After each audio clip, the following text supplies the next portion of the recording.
ಸರ್ವರಿಗೂ ಶುಭೋದಯಗಳು ಹಾಗೂ ಶಿವರಾತ್ರಿ ಹಬ್ಬದ ಹಾರ್ದಿಕ ಶುಭಾಶಯಗಳು.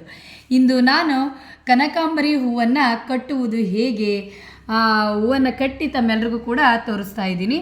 ಇದು ಒಂದು ದಾರದ ಉಂಡೆ ಆಗಿರುತ್ತೆ. ಮತ್ತು ಈ ಕನಕಾಂಬರಿ ಹೂಗಳನ್ನು ನಾವು ಜೋಡಿಸ್ಕೊಳ್ತಾ ಒಂದು ಕಟ್ಟೋ ಅಂತಹ ಪ್ರೋಸೆಸ್ಸನ್ನು ನಾನು ನಿಮಗೆ ತೋರಿಸ್ತಾ ಹೋಗ್ತೀನಿ.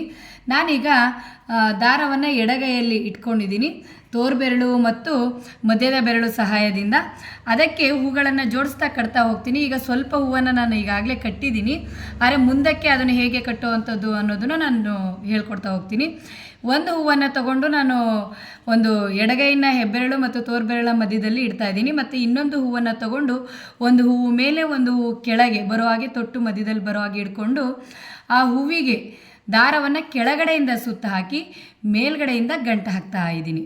ಅದೇ ಥರ ಮತ್ತೊಂದು ಹೂವನ್ನು ತಗೊಂಡು ಜೋಡಿಸ್ಕೊಳ್ತಾ ಇದ್ದೀನಿ. ಮತ್ತು ಎರಡೂ ಹೂಗಳ ತೊಟ್ಟು ಒಂದೇ ಕಡೆ ಬರೋ ಹಾಗೆ ಅಲ್ಲ, ಒಂದು ಹೂವು ಮೇಲಾಗಬೇಕು ಮುಖ, ಒಂದು ಹೂವಿನ ಮುಖ ಕೆಳಗೆ ಆಗಬೇಕು, ಎರಡೂ ಹೂಗಳ ತೊಟ್ಟು ಮಧ್ಯದಲ್ಲಿ ಆಗಬೇಕು. ಈಗ ನೋಡಿ, ನಾನು ಇದೇ ಹೂವನ್ನು ಮತ್ತು ಹೆಬ್ಬೆರಳು ತೋರ್ಬೆರಳು ಎಡಗೈಲಿ ಇಟ್ಕೊಂಡಿದ್ದೀನಿ, ಆ ಹೂವು ಸಪ್ರೇಟಾಗಿ. ಆ ಎರಡು ಹೂವನ್ನು ಮಾತ್ರ ಮಧ್ಯದ ಬೆರಳಲ್ಲಿ ಮೇಲಕ್ಕೆ ಪುಷ್ ಮಾಡ್ತಾ ಕೆಳಗಡೆ ಸುತ್ತ ಹಾಕಿದೆ ದಾರವನ್ನು. ಮತ್ತು ಅದಕ್ಕೆ ಗಂಟು ಹಾಕಬೇಕು, ಅದೇ ಹೂವಿನ ಜೋಡಿಗೆ ಗಂಟು ಹಾಕಬೇಕು. ಇವಾಗ ನಾನೇನು ಮಾಡಿದ್ದೀನಿ ಅಂತ ಹೇಳಿದ್ರೆ, ಒಂದು ಹೆಬ್ಬೆರಳು ಮತ್ತು ತೋರ್ಬೆರಳು ಮಧ್ಯದ ಬೆರಳು ಬಲಗೈಯಲ್ಲಿ ಇಟ್ಕೊಂಡಿದ್ದೀನಿ. ತೋರ್ಬೆರಳು ಮಧ್ಯದ ಬೆರಳು ದಾರದ ಒಳಗಡೆ ಒಂದಷ್ಟು ಜಾಗವನ್ನು ದಾರದಲ್ಲಿ ಮಾಡ್ಕೊಂಡಿದೆ.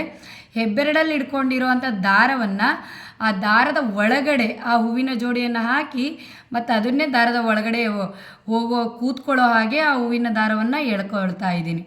ಮತ್ತೊಂದು ಹೂವಿನ ಜೋಡಿಯನ್ನು ತಗೊಳ್ತಾ ಇದ್ದೀನಿ ನೋಡಿ. ಈಗ ಕೆಳಗಡೆಯಿಂದ ಸುತ್ತ ಹಾಕಿದೆ ಮತ್ತು ಮೇಲ್ಗಡೆಯಿಂದ ಅದೇ ಹೂವಿನ ಜೋಡಿಯನ್ನು ಇದು ಮಾಡ್ಕೊಳ್ತಾ ಪುಷ್ ಮಾಡ್ತಾ ನಾನು ಹೂವನ್ನು ದಾರವನ್ನು ದೊಡ್ಡದಾಗಿ ಎಕ್ಸ್ಪ್ಯಾಂಡ್ ಮಾಡ್ಕೊಂಡಿರ್ತೀನಿ 3 ಬೆರಳಲ್ಲೂ.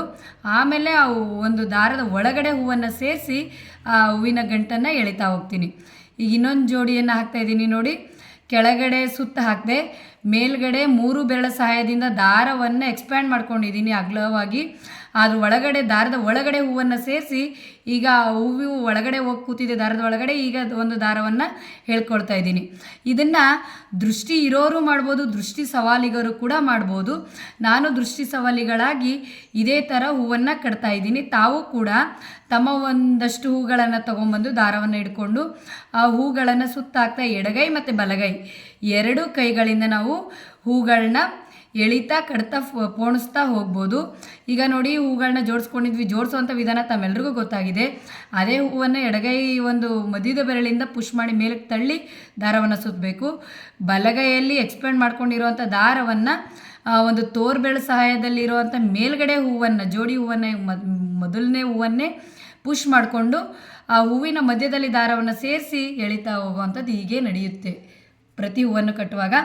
ನಾನು ಇಷ್ಟು ಹೂವನ್ನು ಈಗ ತಮಗೆ ತೋರಿಸ್ಲಿಕ್ಕೆ ಅಂತ ಹೇಳಿ ಕಟ್ಟಿದ್ದೀನಿ. ಈ ಹೂವು ಹೇಗೆ ಬಂದಿದೆ ನೋಡಿ, ಹಾರ ಥರನೇ ಬಂದಿದೆ.